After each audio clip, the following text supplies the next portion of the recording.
सभी विशेष रूप से सुंदर, विचित्र, पवित्र और दिव्य देखकर भरत जी पूछते हैं और उनका प्रश्न सुनकर ऋषिराज अत्रि जी प्रसन्न मन से सब के कारण, नाम, गुण और पुण्य प्रभाव को कहते हैं। भरत जी कहीं स्नान करते हैं, कहीं प्रणाम करते हैं, कहीं मनोहर स्थानों के दर्शन करते हैं और कहीं मुनि अत्रि की आज्ञा पाकर बैठकर सीता सहित राम लक्ष्मण दोनों भाइयों का स्मरण करते हैं।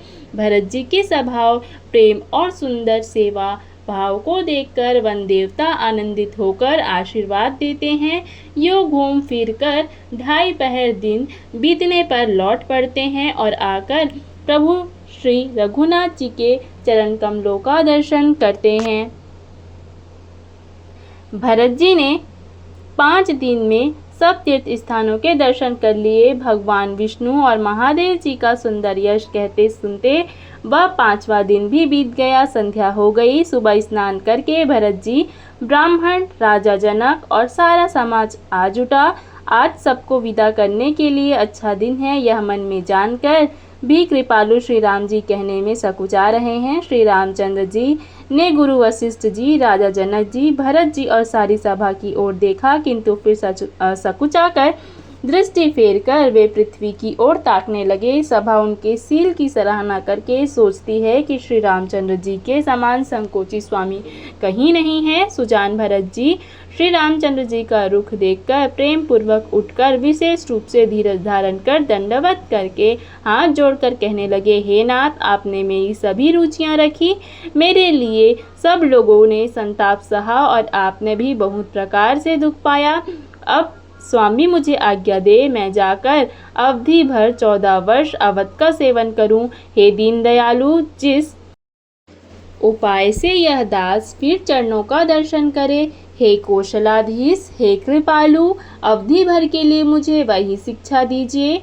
हे गोसाई, आपके प्रेम और संबंध से अवधपुरवासी, कुटुंबी और प्रजा सभी पवित्र और रस से युक्त हैं, अर्थात आनंद से युक्त हैं। आपके लिए भव दुख अर्थात जन्म मरण के दुख की ज्वाला में जलना भी अच्छा है और प्रभु, आपके बिना परम पद अर्थात मोक्ष का लाभ भी व्यर्थ है। हे स्वामी, आप सुजान हैं, सभी के हृदय की और मुझ सेवक के मन की रुचि, लालसा अर्थात अभिलाषा और रहनी जानकर हे प्रणतपाल, आप सब किसी का पालन करेंगे और हे देव, दोनों तरफ की ओर अंत तक निभाएंगे।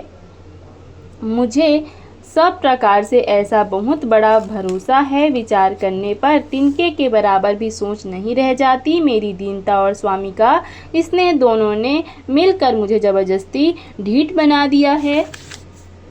हे स्वामी, इन बड़े दोषों को दूर करके संकोच त्याग कर मुझ सेवक को शिक्षा दीजिए। दूध और जल को अलग अलग करने में हंसिनी की सी गति वाली भरत जी की विनती सुनकर उसकी सभी ने प्रशंसा की। दीन बंधु और परम चतुर श्री